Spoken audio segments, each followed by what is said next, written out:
እንኳን ለአባታችን ለአቡነ ሀብተ ማርያም ወርሃዊ የመታሰቢያ በዓል በሰላም አደረሳችሁ። እንዲሁም በዚህ ቀን ታስበው ለሚውሉ ቅዱሳን ወርሃዊና ዓመታዊ የመታሰቢያ በዓላቸው በሰላም አደረሳችሁ። የተከበራችሁ የልዑል እግዚአብሔር ቤተሰቦች፣ የድንግል ማርያም የአስራት ያደራ የበኩራት ልጆች፣ የቅዱሳን ወዳጆች፣ ከዚህ በመቀጠል የአባታችን የአቡነ ሀብተ ማርያምን ገድል እናሰማለን። አንድ አምላክ በሚሆኑ በሦስት ስም አምነን ንዑድ ክቡር የሚሆን የአቡነ ሀብተ ማርያም ገድልን እንዲህ እናሰማለን። ልመናው ክብሩ ከሁላችን ከሕዝበ ክርስቲያን ጋር ለዘላለም ይደርብን በእውነት። ከዚህም በኋላ ቀኝ ግራውን ፊት ኋላውን ትምህርተ መስቀል እያማተበ ይጸልይ ጀመር። ያን ጊዜ ክብር ምስጋና ይግባውና ጌታችን መድኃኒታችን ኢየሱስ ክርስቶስ ተገለጠለት። ከጌታም ጋር ሚካኤልና ገብርኤል ተገለጡለት። ጌታችን ኢየሱስ ክርስቶስ አቡነ ሀብተ ማርያምን የቆምክበት ቦታ ምስራቁን፣ ምዕራቡን፣ ሰሜንና ደቡቡን ንዑሳን ማዕዘኑን ባርክ አለው። አባ ሀብተ ማርያምም ጌታችን እንዳዘዘው አደረገ። በአማተበ ጊዜ በትይዩ ቆሞ 3 አጋንንት ለአባታችን ታዩት። ከኖህ ዘመን ከተደረገው ማያይህ ተርፈን ብዙ ዘመን ከኖርን በኋላ ከእኛ አንተ ምን ጸባለን ብለው አሰምተው ጮኹ። ዛሬም ታጠፋን ዘንድ መጣህን? ማን እንደሆን ካውቀንሃል። ቅዱስ እግዚአብሔር አገልጋይ ሆንክ ሰው ሀብተ ማርያም አይደለህምን? አሉት።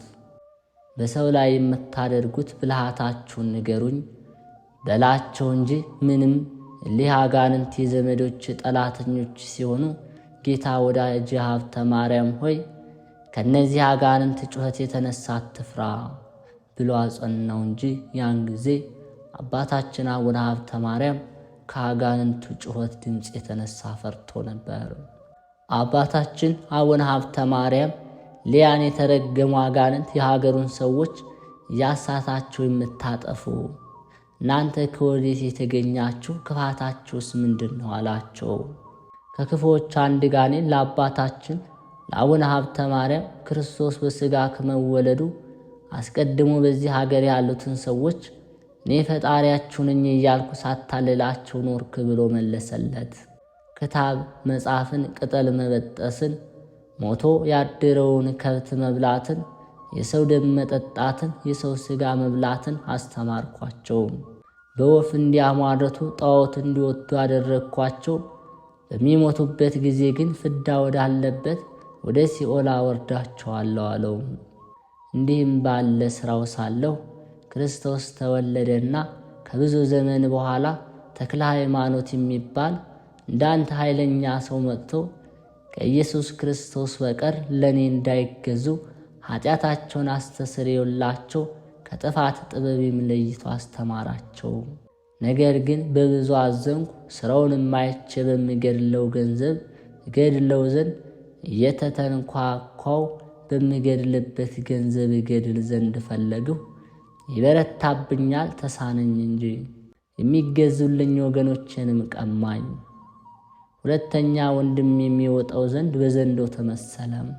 በመስቀል ባማተበበት ጊዜ ተሰንጥቆ ሞተ። እኔም ከእርሱ የተነሳ ስለፈራው ሸሽቼ ተሸሽጌ መንደር ለመንደር ስቅበዘበዝ ኖርኩ።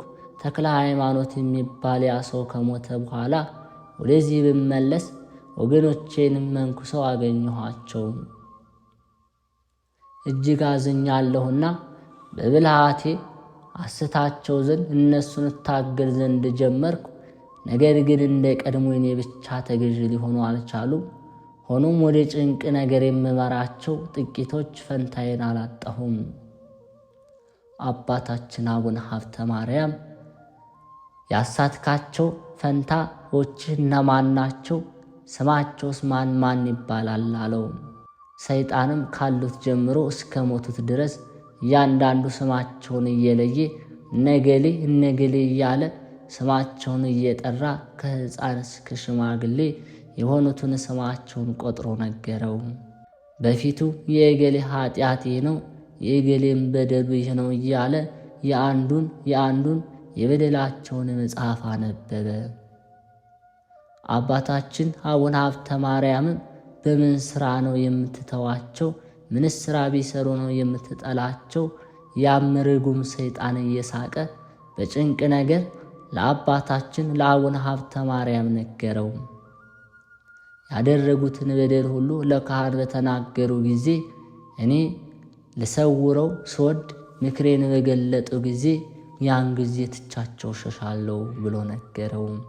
አባታችን አቡነ ሀብተ ማርያምም እኔስ በምን ታስተኛለህ አለው። ያን ርኩስ መንፈስ አንተስ እሳት ነህና ማሳተወውና ስምህ በተጠራበት እንኳን መቅረብ አይቻለኝም ብሎ መለሰለት። ነገር ግን ካንተ ተለይቼ ሄድ ዘንድ አሰናብተኝ አለው። ጌታችን ኢየሱስ ክርስቶስም አቡነ ሀብተ ማርያምን ብዙዎችን ቅዱሳን አስቷልና በክፋቱ አታሰናብተው፣ ከሰይጣን ከእግሩ በታች ያለውን መሬት ባርክ፣ ያን ጊዜ ምድር አፏን ከፍታ ተዋጠው፣ ጽኑ ፍዳ ወዳለበት ወደ ሲኦልም ታውርደው አለው። አባታችን አቡነ ሀብተ ማርያምም እግዚአብሔር እንዳዘዘው ከርኩስ መንፈስ እግር ያለውን መሬት በትምህርተ መስቀል በባረከው ጊዜ ምድሪቷ አፏን ከፍታ ያንን ርኩስ መንፈስ እየጮኸ አባ ሀብተ ማርያም ሆይ ምን አደረግኩ እያለ ሲጮህ ምድር አፏን ከፍታ ዋጠችው። በዚህ ዓለም እንደርሶ ያለ ክፋት መዓዛ የሌለ ክፋት ሽታ ወጣ። ምድርም አፏን ከፍታ ሊያም ክፉዎች አጋንንት እውጣቸው ዘንድ ፍቀድልኝ ብላ ወደ አቡነ ሀብተ ማርያም እንዲህ እያለች ጮኸች። ያንን ጊዜ ከዚያ ቆመው የቀሩ 2 አጋንንቶች እጅግ ፈሩ።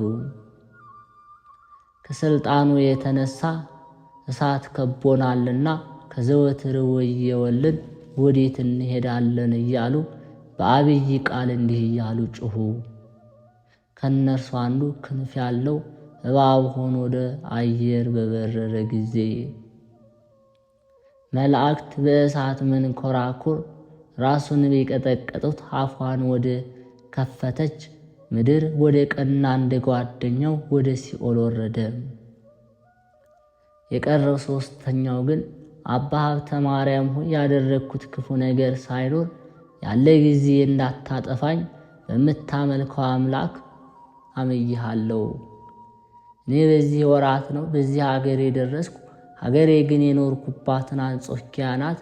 በልጄ በዲዮቅልጥያኖስ ልብ ውስጥ አድሬ በውስጧ ብዙ ጊዜ ሥራ የሠራሁባት፣ በመኳንንትም ሁሉ አድሬ ከክርስቶስ ያመኑትን ክርስቲያኖችን የማጣላቸው፣ በልጄ በዲዮቅልጥያኖስ አድሬ የሚገድላቸው እኔ ነኝ ብሎ ጮኸ። ከእርሱም ዘንድ ወደ ሌላ ሀገር ሄጄ 47,000 ሰማዕታትን አስገድዬ 9,000 ሰማዕታትን አሳሰርኩ።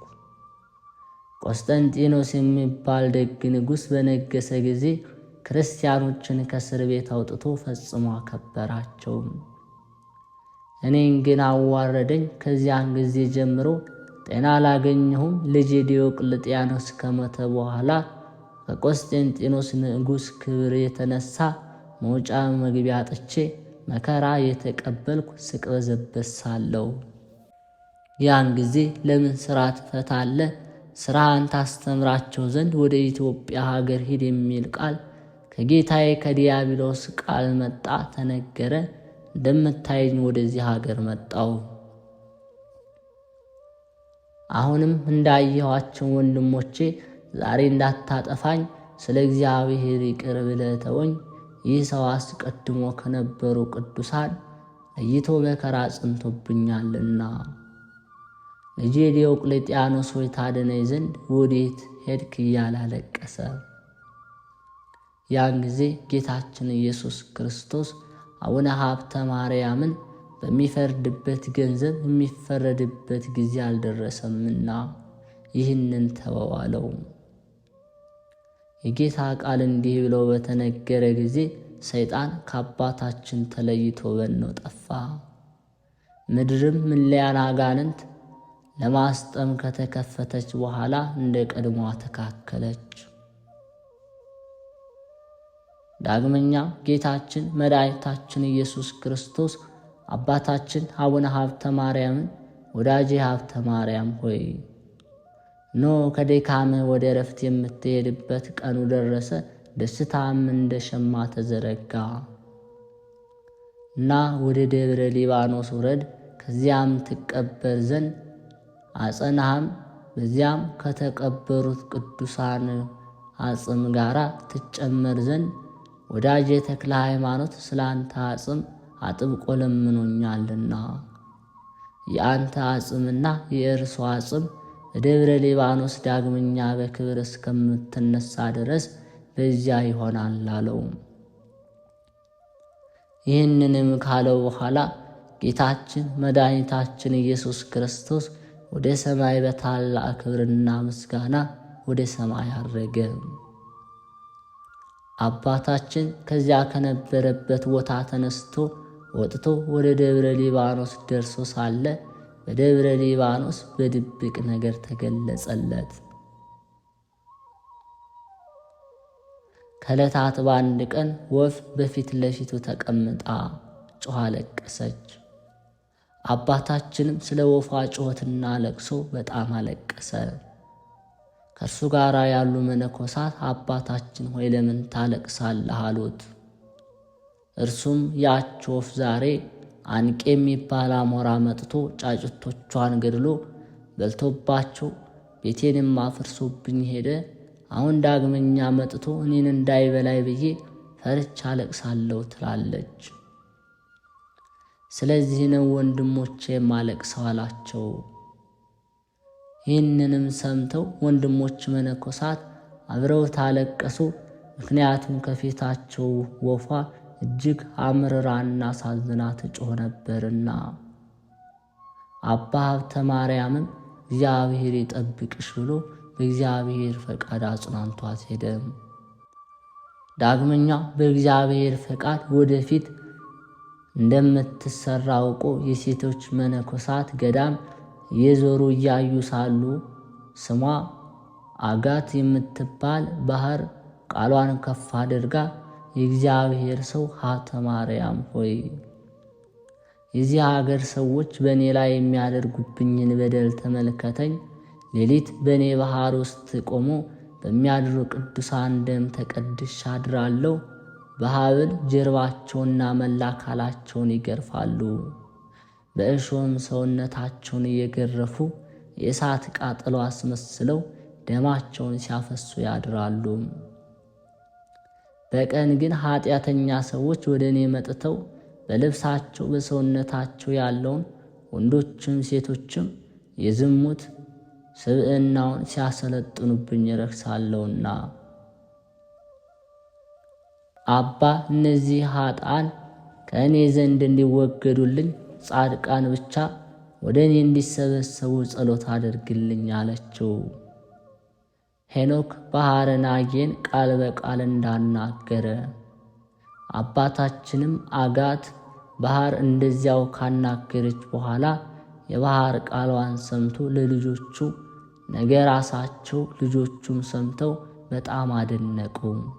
አባታችን ግን ባህር የእግዚአብሔር ፍርድ እስከሚደርስ ዝም በይ። ዳግመኛ ሌላ ባህር እንዲህ ስትል ሰማ።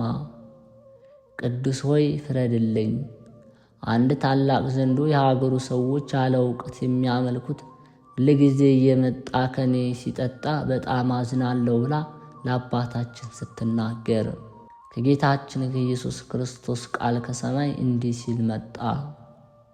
እርሱንም እኔ ፈጥሬዋለሁ፣ አንቺም ለእኔ ተፈጥረሻልና ፍዳውን የሚከፍልበት ጊዜ አልደረሰም፣ እስከዚያች ታገሺ ባህር የሚል ቃል ተሰማ።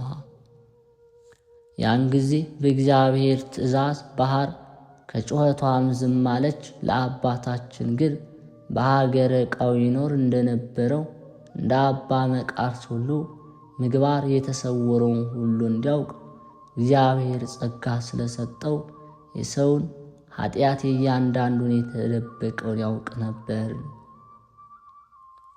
አንዳንድ ካህናትም ወደ ቤተ መቅደስ ገብተው መሥዋዕት ማሳረግ የማይገባቸውን መላእክቶች እንደሚያስወጧቸው አይቶ ሥራቸውን ሁሉ ለሚታመኑትና ለሚከተሉት ሁሉ ይነግራቸው ነበር። አባታችን አቡነ ሀብተ ማርያም ከጾምና ከትርህምት ብዛት የተነሳ በደከመ ጊዜ በባሕር ውስጥ መቆም ተሳነው። በባሕር ውስጥ ስለ መቆም ፈንታ ውሃው በእንስራ እየመላ 4ቱን ወንጌል እያነበበ በጠዋትም በማታም ያጠምቅ ነበር። ቄሱ አንድ ጊዜ በአብ ስም አጠምቃለሁ፣ በወልድ ስም አጠምቃለሁ፣ በመንፈስ ቅዱስ አጠምቃለሁ እያለ ባጠመቀው ጊዜ መንፈስ ቅዱስ ወርዶ በአባታችን ያድር ነበር። ተለይቶ ሳይሆን መገለጡን ሥራ መሥራቱን መናገር ነው። የተጠመቁትንም ውሃ መሬት ሳይደርስ መላእክት በክንፋቸው ተቀብለው ሀብተ ማርያም የተጠመቀበትን ውሃ አንስተው ወደ ላይ ያሳርጉት ነበር። ዳግመኛም ያ ውሃ ከሰማይ ወርዶ በአባታችን በአቡነ ሀብተ ማርያም ላይ ባካፋ ጊዜ የደረቀችውን መላዋን መሬት ሁሉ ያለመልማት ነበር። ነቢዩ ዳዊት የአዳም ልጆች በአንተ ያምናሉ፣ ከቤት በተገኘ ጠል ይረካሉ፣ ከደስታ ወንዝ የተገኘው ውሃ ታጠጣቸዋለህ እንዳለ የጻድቃንን የዘወትር ሥራቸው እንዲህ ነውና። ከዕለታት በአንድ ቀን በነሐሴ 24 የአቡነ ተክለ ሃይማኖት መታሰቢያ በዓል የብዙ ጻድቃን ስውራኖች በብርሃን ሰረገላ ተጭነው መጥተው ቅዱስ በሆነች ቦታ በአባታችን አቡነ ተክለ ሃይማኖት መካነ መቃብር በተሰራው ቤተ ክርስቲያን ቁርባን ሲቀበሉ አየ። ከዚህ በኋላም ዕለቱ ሞቱ በደረሰ ጊዜ ለሞቱ ምክንያት የሚሆን ቸነፈር ያዘው። መድኃኔ ዓለም አምላካችን ለአብይ ምስጋና ወደ እርሱ መጥቶ ሰላም ለአንተ ይሁን ወዳጄ ሀብተ ማርያም ሆይ፣ ዛሬ ግን ወደ አንተ የመጣሁት ከድካም ወደ ዕረፍት ወስድህ ዘንድ ነው። 7 የጽድቅ ክብር አክሊሎችን አዘጋጅቼልሃለሁ። አንደኛ ስለ ንጹሕ ድንግልና፣ ሁለተኛ ዓለምን በውስጡ ያለውን ንቀህ በመኖር፣ ሦስተኛ ስለ ፍጹም ምስኩንና እና ምንኩስና፣ አራተኛ ዘወትር 4 ወንጌላውያንን በማንበብ በመጸለይ ስለ እኔ ምክንያት፣ 5ኛ በረሃብ፣ 6ኛ በጾም ስለተጋደልክ፣ 7ኛ በልብህ ቂምና ጥላቻን፣ ትዕቢትን፣ ትምክህተኝነትን ባለማሳደርህ፣ በልብህ ውስጥ ባለማስቀበጥህ፣ ስለ ንጹሕ ተልእኮ፣ ስለ ንዑዝ ዕጣንህ፣ ስለ ክህነትህ፣ ስለ ንጹሕ መሥዋዕትህ ነው። ሊ7ቱን አክሊላትን እያንዳንዳቸውን ባለ 15 ኅብር ጌጥ ያላቸው ናቸው። አይጉረ ገነትን በውስጧ 500 የወርቅ አምዶች አለው። ትገባባት ዘንድ አንተና እንዳንተ ላሉ ወዳጆች የሚገቡበትን ቤት እሰጥሃለሁ። መታሰቢያንም ያደረገ በጸሎት የተማጸነ ይገባል። የወርቅ ጫማን፣ የእሳት መስቀል፣ የብርሃን ልብስን፣ ድብቅ መናን እሰጥሃለሁ አለው። መድኃኔ ዓለም ይህንን ቃል ኪዳን ሲሰጠው 99ኙ ነገደ መላእክት በሥርዓታቸው መጥተው ቆሙ። ወዳጃችን ሀብተ ማርያም ሆይ ሰላም ላንተ ይሁን። ዛሬስ በዝማሬና በማህሌት ከፀሐይና ከጨረቃ ከከዋክብት 7 እጅ ወደምታበራ ወደ ሰማያዊት ሀገር እንወስድ ዘንድ መጥተናልና ደስ ይበልህ አሉት። ቅዱስ አባታችን አቡነ ሀብተ ማርያም ለእግዚአብሔር በሰማያት ምስጋና ይሁን፣ በምድርም የሰው ልጅ ለወደደውና ላፈቀረው ብሎ አመሰገነ። ይህንንም ባለ ጊዜ አምላክ በሦስትነቱ ተገልጾ ታየው። ከዮሐንስ መጥምቅ ጎን ለጎን ቀጥላ ያለችው ከፀሐይ እልፍ እጅ የበለጠ የምታበራው ሀገር እንድሰጥህ ኖ በማይሻር ቃል የማልኩልህ አለው። እውነት እውነት እልሃለሁ መታሰቢያን ያደረገ ስምህን የጠራ ለቤተ ክርስቲያንህ ዕጣን የሰጠ ወይም ዘቢብ የሰጠ ወይም መብራት የሰጠ ካንተ ጋር ይኖራል። 4 ወንጌልንም ታነብ ስለነበር ለእያንዳንዱም የወንጌል ቃል ፍሬ 1000 አደረግኩልህ። ይህም ቃል ኪዳን ላመኑ ልጆችና መታሰቢያን ሁሉ ማየ ጸሎትንም አድርገው ለሚጠመቁ፣ ለሚያነቡ፣ ለሚያስነብቡ ይህንን ቃል ኪዳን ሰጥቻለሁ አለው። ይህንንም ካለው በኋላ ጌታችን አፉን 3 ጊዜ ሳመው። ያን ጊዜ ከመድኃኔ ዓለም ጣዕም ፍቅር የተነሳ ነፍሱ ከሥጋው ተለየች። ጌታችንም ተቀብሎ አቀፉት፣ ከእርሷም ጋር ወደ ሰማይ አሳረጋት። ያን ጊዜ በቅዱሳነ ሰራዊት መላእክት ዘንድ ታላቅ እልልታ፣ ብዙ ደስታ ሆነ። በሰማያዊ መላእክት በምድራውያን ስውራን ቅዱሳን ዘንድ ታላቅ ደስታ ሆነ። በሐሳበ ዕብራውያን በና ኢብሮስ ታስሪን ወር 22 ቀን በኢትዮጵያ 26 ወርሃ ኅዳር በሰማዕታተ ናግራን በዓል በ6999 ዓመተ ኩነኔ በኋላ የአባታችን የአቡነ ሀብተ ማርያም ነፍሱ ከሥጋው ተለየች።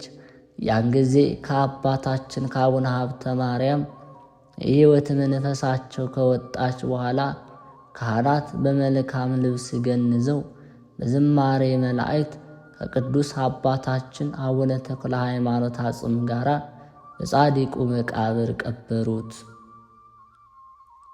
ለአብ ለወልድ ለመንፈስ ቅዱስ ክብር ምስጋና ይድረሰው። ይህንን ያህል ታላቅ ጻድቅ ለሀገራችን መማፀኛ መማለጃ የሰጠን ስሙ እስከ ዘላለም ድረስ የተመሰገነ ይሁን።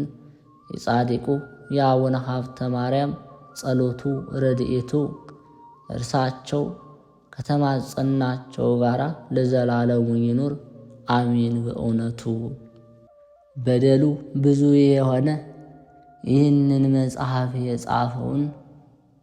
ያጻፈውን መምህር ሀብተ ሚካኤል ያነበበውን የተረጎመውን ቃሉን ላሰማን እኛንም በእግዚአብሔር በቸርነቱ ይጠብቀን። ጌታ የአባቴ ወዳጆች የሆናችሁ ቅዱሳን ወደ እኔኑ መንግሥተ ሰማያት ተወርሱ ዘንድ ተድላ ደስታ ወደሚያርግበት ትገቡ ዘንድ በሚል ጊዜ በደላችንን የመላእክት ወገን ስለሚሆን ስለ አቡነ ሀብተ ማርያም ንጽሕና ይቅር ይበለን። በአዳራሹ በኢየሩሳሌም ከእርሱ ጋር ያኑረን ለዘላለሙ ይሁን ይደረግልን በእውነት። ከዚህ በመቀጠል የልዑል እግዚአብሔር ቤተሰቦች የአባታችን የአቡነ ሀብተ ማርያምን ተአምሩ እናሰማለን። አንድ አምላክ በሚሆኑ በሦስት ስም አምነን ብፁዕ አባታችን አቡነ ሀብተ ማርያም ያደረገውን ተአምር እንናገራለን። ልመናው ክብሩ ከሁላችን ከሕዝበ ክርስቲያን ጋር ይደርብን ለዘላለሙ በእውነት። በዚች ቦታ የተሰበሰባችሁ ወንድሞች ሆይ እኔ የምነግራችሁ አባታችን አቡነ ሀብተ ማርያም ያደረገው ድንቅ ተአምር ድንቅ ሥራ ስሙ። ከብዙ ልጆቹና ከነሚስቱ ጋር ቸነፈር በሚባል በሽታ የታመመ አንድ ባለጸጋ ነበር። ከዚያ ሰው ከልጆቹ አንዱ ልጁ በገባው በሽታ ሞቶ ነበር። በዚያችም ወራት በደብረ ሊባኖስ የሚኖር አንድ ዲያቆን ነበር። ይህም የዲያቆን አቡነ ሀብተ ማርያምን ተአምር ያውቅ ነበርና ከአባታችን መሬት የእምነቱን አፈር ይዞ ከነ ልጆቹ ከነ ሚስቱ ጋር ወደ ታመመው ሰው ቤት ሄዶ የእምነቱን መሬት ለሰውየው ሰጠው። በውሃ በጥብጠው እየጠጡ እየተቀቡ ልጆቹ፣ ሚስቱም፣ ሰውየውም ከዚያ ቸነፈር በሽታ ሁሎቹም በፍጥነት ዳኑ። ለዘላለም ልመናው ክብሩ ይደርብን። ተአምራቱን የሰማን እኛንም አቡነ ሀብተ ማርያም እንደዚህ በነፍስ በሥጋ ያድነን በእውነት አሜን። የልዑል እግዚአብሔር ቤተሰቦች፣ የማኅደር ሚዲያ ተከታታዮች አምላካችን እግዚአብሔር ከአባታችን ከአቡነ ሀብተ ማርያም በረከትና ረድኤቱን እንዲያካፍለን በተሰጠው ቃል ኪዳንም እኛን እንዲምረን ነው አምላካችን እግዚአብሔርን እንዲህ ያለን እናመስግነው። አባታችን ሆይ በሰማያት የምትኖር፣ ስምህ ይቀደስ፣ መንግሥትህ ትምጣ፣ ፈቃድህ በሰማይ እንደሆነች እንዲሁም በምድር ላይ ትሁን። የዕለት እንጀራችንን ስጠን ዛሬ፣ በደላችንም ይቅር በለን እኛም የበደሉንን ይቅር እንደምንል፣ አቤቱ ወደ ፈተናም አታግባን ከክፉ ሁሉ አድነን እንጂ መንግሥት ያንተ ናትና፣ ኃይል፣ ክብር፣ ምስጋና ለዘላለሙ አሜን።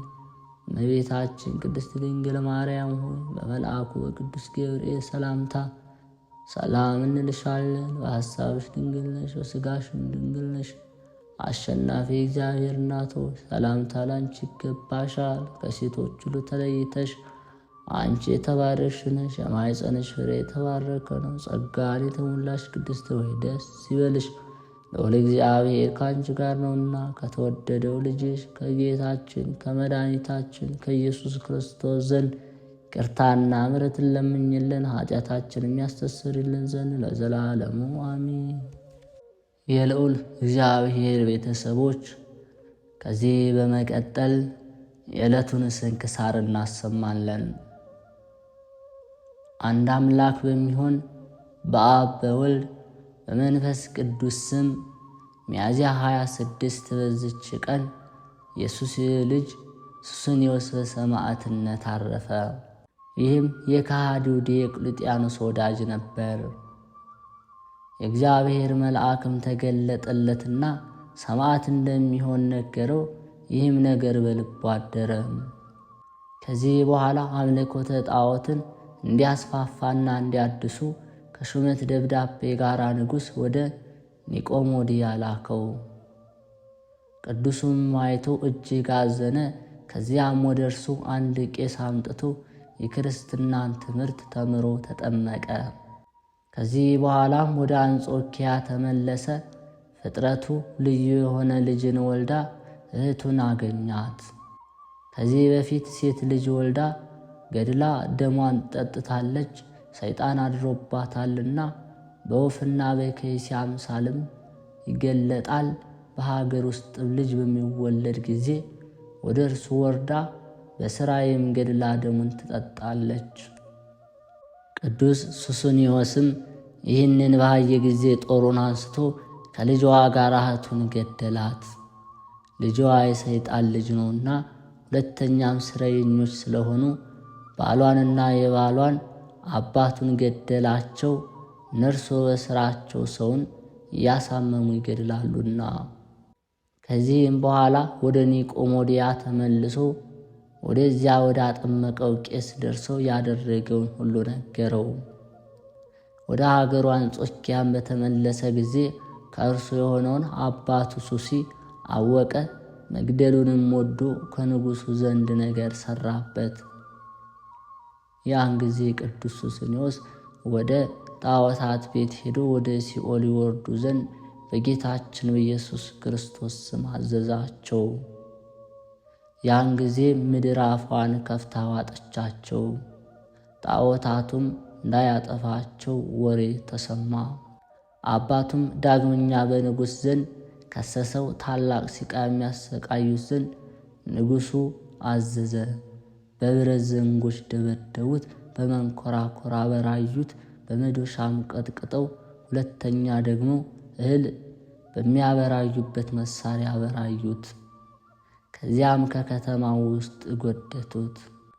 የክብር ባለቤት ጌታችን ያጸናውና በስቃዩም ውስጥ ያስታግሰዋል። ከቁስሉም የሚፈሰውን መልአኩንም ልኮ ያለምንም ጉዳት አነሳው። ብዙ ሰዎችም አይተው በክብር ባለቤት ጌታችን ኢየሱስ ክርስቶስ አምነው በእርሱ ምክንያት ሰማዕታት ሆኑ። ንጉሥም ከማሰቃየቱ በደከመ ጊዜ ራሱን በሰይፍ ይቆርጡ ዘንድ አዘዘ። የሰማዕትነት አክሊል ተቀበለ። በስቃዩም ወራት በሰማዕትነት የሞቱት ቁጥራቸው 1109 ነው። ለእግዚአብሔር ምስጋና ይሁን። እኛንም በከበሩ ሰማዕታት ጸሎት ይማረን ለዘላለሙ አሜን።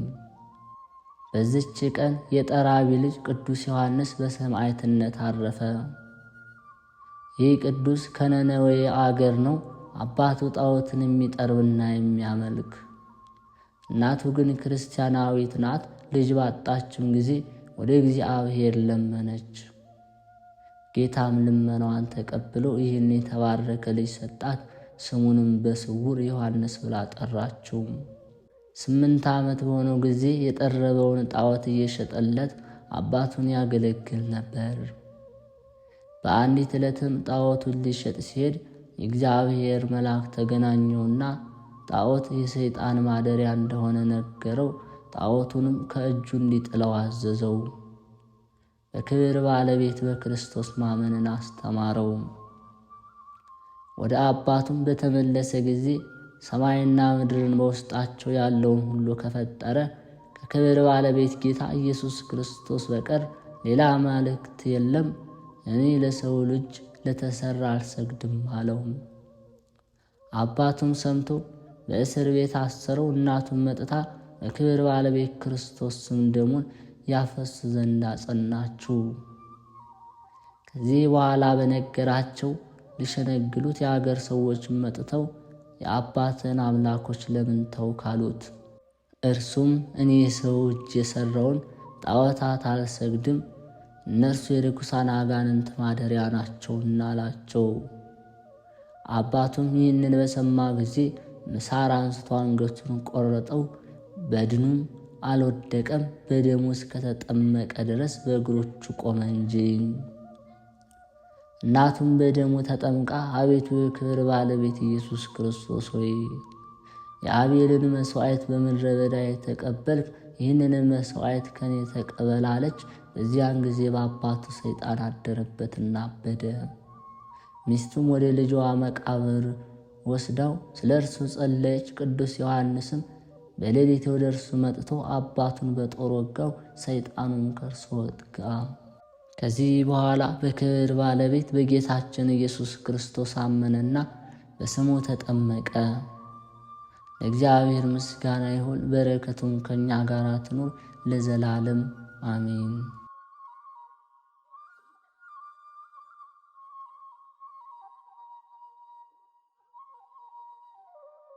ጌታ ሆይ ከብልጽግናቸው ብዛት የተነሳ ብዙ መባ ካገቡት ይልቅ የድሃይቱን አነስተኛ መባ እንደተቀበልክ ለሁል ጊዜ የሚያገለግሉ አእላፍ መላእክትን እያሳሰብሁ በችግሬ ጊዜ የማቀርብልህ ምስጋና ተቀበል።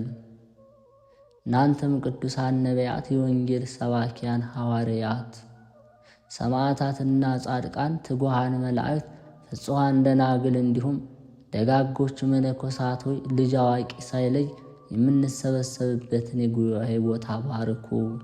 ይህንን መጽሐፍ ወረቀት አዘጋጅቶ ብራና ደምጦ የጻፈውን ያጻፈውን የተረጎመውን ቃለ ንባቡን በእርጋታ መንፈስና በተመስጦ ሕሊና ያደመጠ በደለኛን ሁሉ የምታስምር የጌታ እናቱ በማርያም ጸሎት ኢየሱስ ክርስቶስ በአንድነት ይማረን።